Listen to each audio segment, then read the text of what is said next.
4 ay ərzində məni qeyri-rəsmi işlətdilər. Daha sonra sentyabr ayının 14-ü məni işdən azad elədilər.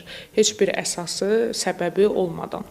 Mənə heç bir xəbərdarlıq olunmadan. Şərti adı Əsmər olan müsahibimizin qarşılaşdığı hal bir çoxlarına yad deyil.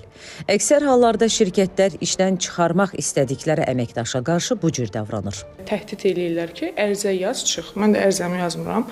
Əmək kitabçamı tələb eləyirəm. Onlar deyir ki, 500 manat verək. Yoxsa maddə yazırıq. Əslində səhv mənimdir. Müqaviləyə imza atmamışdan əvvəl oxumamışdım.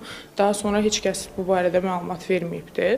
İşdən azad olandan sonra bilmişəm ki, hər bir aydan bir müqavilə yenilənir. Bir çox işçilər isə öz hüquqlarını bilmədiyinə görə məcburi şəkildə ərizə yazaraq işdən çıxırlar. Bəs bu kimi hallar qanunvericilikdə necə tənzimlənir? Təbii ki, burada işə götürən tərəfindən inzibati və cinayət məsuliyyətinə səbəb ola bilər ki, sahibkarlar cərimə, inzibati həbs, cinayət məsuliyyəti daşıyırsa, misal üçün təhdid, hədə-qorxu ilə bağlı işçiləri məcburi şəkildə işdən azad olmaq olarsa, bu zaman artıq cinayət məsuliyyəti də yaradır. Əmək kitabçasının da özlərində saxlanılması bu özü qanun pozuntusudur. Bəzi hallarda işçilərin oxumadan imzaladıkları əmək müqavilələrində sahibkarın xeyrinə maddələr olur. Bu da işçiyə gələcəkdə hüquqlarını tələb etmək imkanı vermir. Əmək qanunvericiliyinə əsasən əmək müqaviləsi müddətli və ya müddətsiz bağlanılır.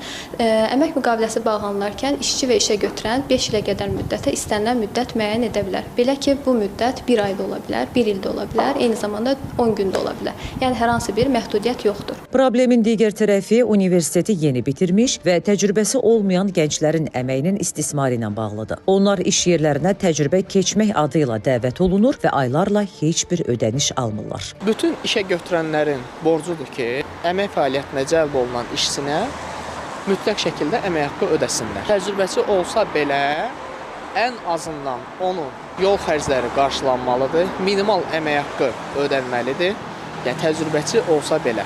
İşçinin hüquqlarının işə götürən tərəfindən pozulması, insan hüquqlarının pozulması kimi qiymətləndirilir.